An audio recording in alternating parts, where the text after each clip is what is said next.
Well, what we're hearing about is the potential for an anthrax attack or an anthrax accident. What we're gleaning is that Ukraine intelligence is saying that Russia is burying uh, lots of or hundreds of dead cattle who possess anthrax in unprotected graves in the Russian-occupied Ukraine regions. So that is a huge concern. Now, having animals infected with anthrax is nothing new, but even in Russia, there are very, very strict rules on how you deal with them. And the normal way is incineration, burning them, because that kills the anthrax. Anthrax is a deadly pathogen that does occur naturally in dead animals, but if ingested by humans, has a mortality rate untreated of about 80%, so incredibly high. If you think COVID had a mortality rate of less than 1%, that sort of puts it in perspective. Having said that, anthrax is a pathogen that is readily treatable. We've known about anthrax for an awfully long time. Antibiotics, if taken in a timely fashion, if you take it within maximum of 2 days of being exposed to it, you've got a good chance of survival. Unfortunately, the incubation rate, in other words, how long it takes you to feel ill with anthrax, is about 4 days, and by then it's too late. If you've got the symptoms, you're pretty much finished. Anthrax in the biological weapons have been used since time began, and of course it was the plague that wiped out about 50% of the population in the Middle Ages.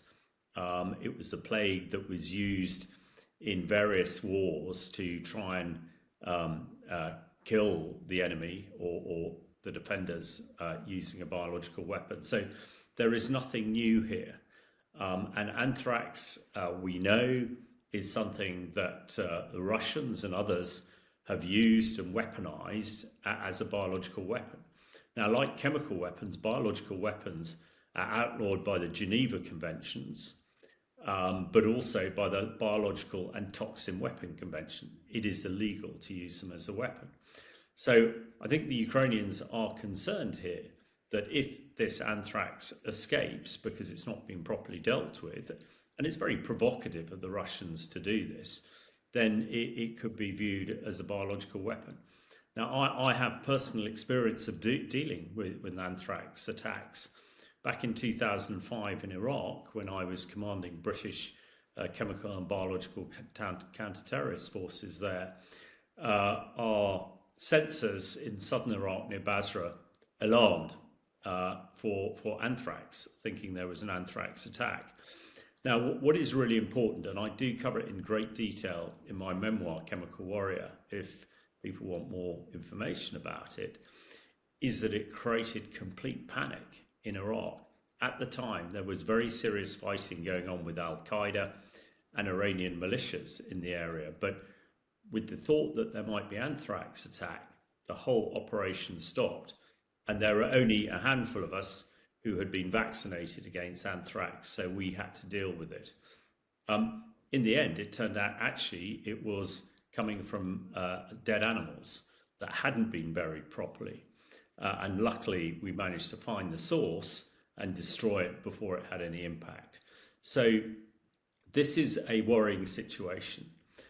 Now, many people have heard of the term false flag, where an attack is simulated and then blamed on somebody else. And I think what Ukraine is concerned about, because Russia on a number of occasions has said that Ukraine has biological weapon labs in Ukraine, that Russia could use this to create a sort of false flag biological weapon attack.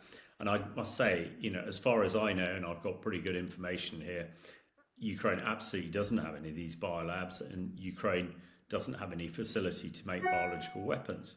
Conversely, the Russians, there is some credible intelligence, open source intelligence that Russia we know that they had a very extensive biological weapon program really until late 80s and 90s.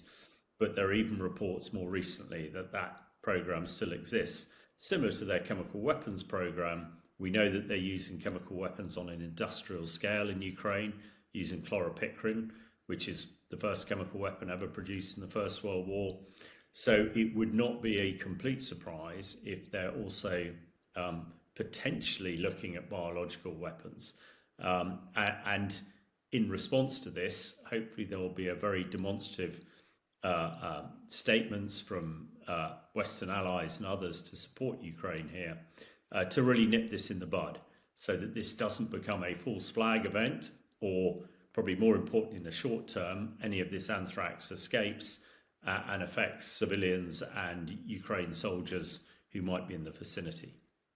The report mentions these carcasses are being buried rather than incinerated, often near groundwater. What happens to anthrax spores when they hit water supplies? Well, I mean, this is a huge concern. The thing I would say to start off with is anthrax spores are quite difficult for the body to ingest. So when we know that countries like Russia have used anthrax as a biological weapon, they've actually done quite a lot of biological engineering on the spores to make them smaller.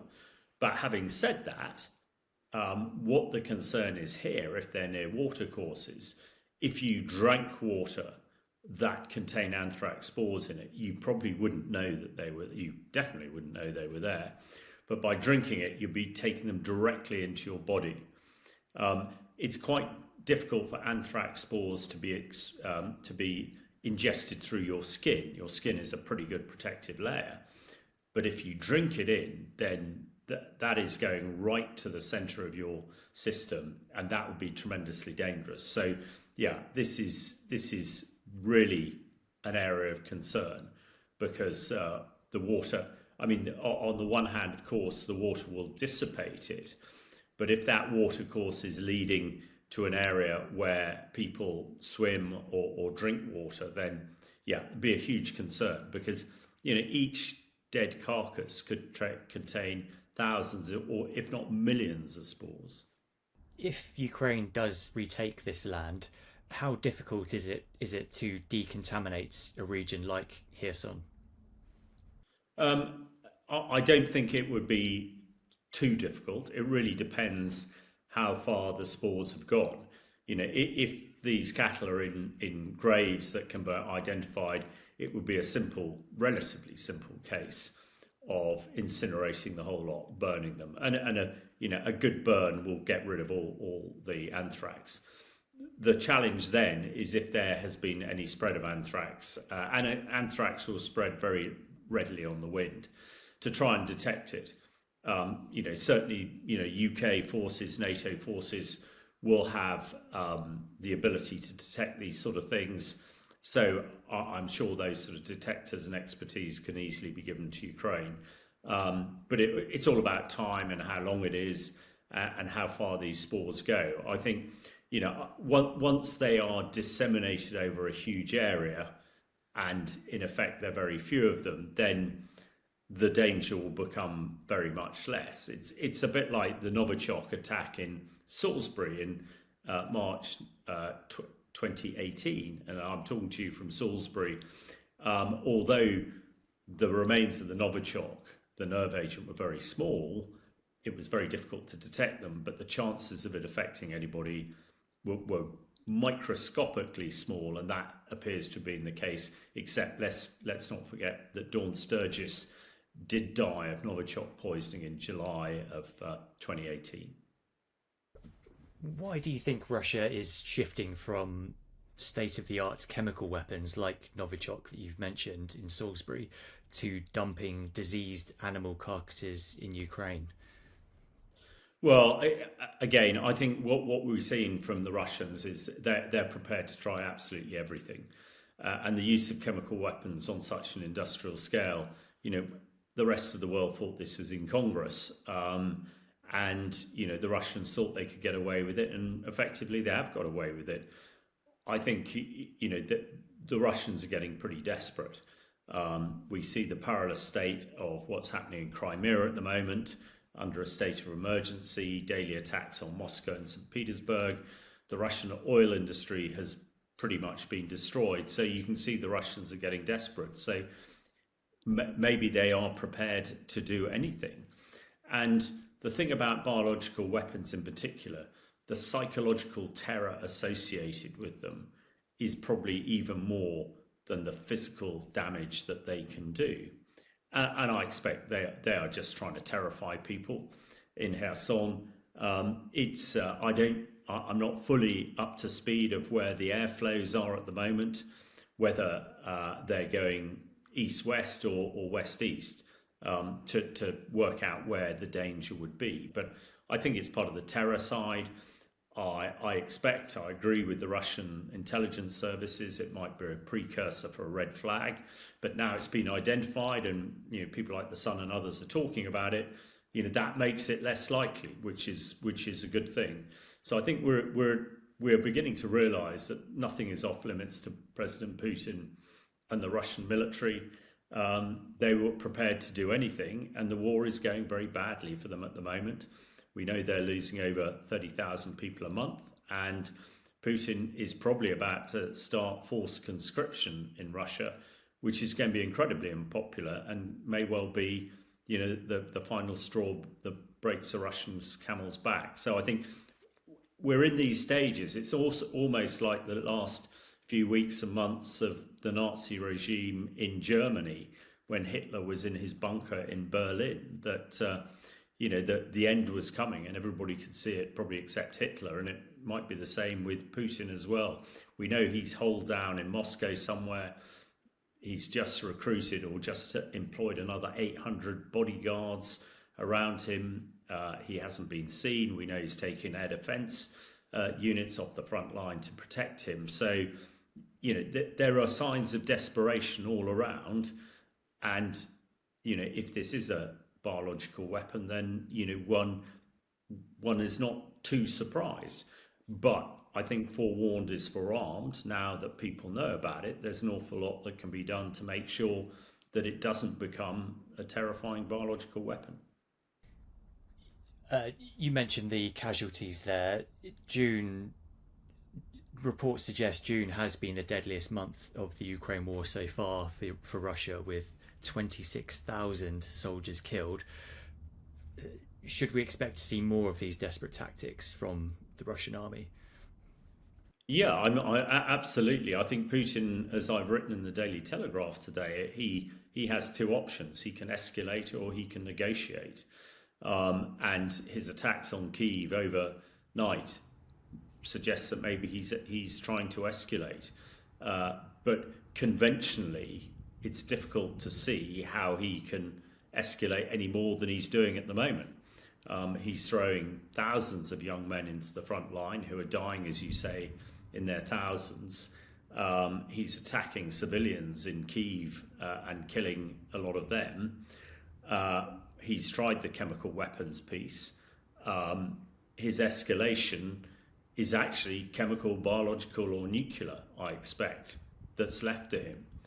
There's a lot of talk and a lot of people, Russian activists on Telegram are talking about nuclear peace and that Putin should use a battlefield or tactical nuclear weapon. I mean, I think that is highly unlikely, especially with the NATO summit coming up next week. It has been made fairly clear by NATO that if Russia did use a battlefield nuclear weapon, that NATO would provide an overwhelming conventional response, which would probably be the end of Putin. So I think the nuclear side is probably unlikely. The biological side, again, I think it's unlikely. Biological weapons, again, to repeat what I've said, their psychological impact is usually greater than their physical impact. Now, of course, everybody has been touched by COVID in the world. Now, nobody's suggesting COVID was a biological weapon, but if COVID had been anthrax, and if you think of the mortality rate of something like anthrax, then we would be in a very different position today. So I think it is escalation of terror rather than sort of escalation as threat. And being forewarned is the main thing, so that an awful lot can be done. I go back to my experiences in Iraq. Once we knew what it was, we made sure that there were enough antibiotics so that all British troops could be treated. And in effect, that was the end of the issue. So it's knowing what it is and having the right medical countermeasures to counter it that really are the most effective way of dealing with these things. When we look back at Putin's previous wars, so Chechnya and Syria, and now Ukraine, he's been brutal with strikes and things. Is this anthrax development just a natural evolution, or is there an element of the sort of Russian military to it? Did Putin sign this off? Well, I think at the moment we probably don't want to jump to too many conclusions before we have more intelligence here. So we at this stage we don't know that this is an attempt at a biological sort of attack. It's pretty crude. It's pretty medieval. There are reports of medieval times where people would throw dead bodies who died of plague over the walls into a siege city to try and take it. Again, that's in that. If this is a deliberate measure by the Russians, it's a sort of very medieval type thing to do, which is why I think it's probably a more psychological terror thing than anything else. But we've seen the extensive use of chemical weapons in Ukraine by the Russians. Assad oversaw, or Assad was overseen by Putin in Syria, where I spent 10 years hunting for Assad's chemical weapons, and Putin allowed Assad to use chemical weapons on an industrial scale, and really nasty ones like the nerve agent sarin, which killed over 1,500 people on the 21st of August 2013. So there is a bit of history here. There is a bit of backstory. So I think we just need to be careful not to jump to too many conclusions at this stage. And now that it's been identified, hopefully that will be enough to make sure that it doesn't proliferate, if you like. And when the time comes, the Ukrainian authorities will be able to deal with this appropriately and avoid the anthrax coming into contact with humans where it can be deadly. In terms of this appears to be a scorched earth tactic from Russia. Just thinking 5, 10 years, 20 years down the line, is the occupied territory just going to be a wasteland? Is any of it going to be usable again? Well, I'm sure it will be. Now, anthrax has a very long sort of half-life, if you like. The spore itself is very robust, so there are stories of anthrax from 200 or 300 years ago still being effective as a pathogen against people. In the sort of back in the 17th and 18th century, actually plaster was held together with horsehair, and we still find that sort of plaster in old buildings that still contains anthrax spores. So yeah, it can last very, very long. But if we look at this particular case, actually the dead carcasses would be able to be dealt with by incineration. So in effect, that ground would then be what we call remediated. I mean, there are other issues from, when the dam was blown up and the contamination spread. There's an awful lot of sort of battlefield contamination from weapons, from depleted uranium rounds, etc., etc. So yeah, the cleanup will be long and difficult, but I wouldn't say that it would be permanent in any way. Conversely, of course, if Putin did use some sort of nuclear device, then that is slightly different. As we know from the Chernobyl nuclear accident back in the 80s, some of the contamination from there is still deadly to this day, many, many years later. So, but what we've seen at the moment, yeah, it'll take time, but it is possible to clean up all that areas, given the time and effort that would be available. Just lastly, if we think of Russia and Putin's power as being a mafia state, And like all mobs, it's all to do with money. Um, do you think his time is running out? You know, the money is being hemorrhaged away, and decisions will be made, and he'll be got rid of. And how would that how could that play out potentially? Well, there are two things to this. On the one hand, you've got the Russian economy crashing, Russia running out of money. On the other hand, you've got Putin, who's got more money than anybody can imagine. So his wealth, he's probably the wealthiest man in the world by some margin, which is why President Trump finds it impossible to try and negotiate with him, because Trump's trying to negotiate on a sort of financial basis, and he doesn't seem to realise that Putin's got more money than he can ever think about. So that, you know, it's not going to affect Putin in any sort of way. I think certainly what is beginning to affect things is that those who would take over are suddenly perhaps believing there might not be much of Russia to rule if Putin doesn't go fairly soon. And you see with Crimea in a state of emergency, and the oil industry being destroyed, and Putin not being able to even protect the elite in Moscow and St. Petersburg, there are certainly rumblings, and intelligence experts that I've spoken to believe that Putin is more vulnerable now than he's ever been, even during the Prigozhin mutiny 3 years ago, almost to the day. So, yeah, I think the storm clouds are certainly building around the Kremlin, which is why Putin is hunkering down in his bunker and surrounding himself with unbelievable protection. But you sort of think that probably go on for so long. It would be very interesting to see what happens at the NATO summit next week, and the messages that come out of there. As we said earlier on in this discussion, he can escalate or negotiate. The escalation doesn't seem to be working, and whatever else Putin is, he's not stupid. He probably knows he's getting to a point, it might not be right now, that his only way out is to negotiate some sort of peace deal. Whether that's going to be acceptable to the Ukrainians, who knows, and whether it's going to be acceptable to the Russian people, who knows. But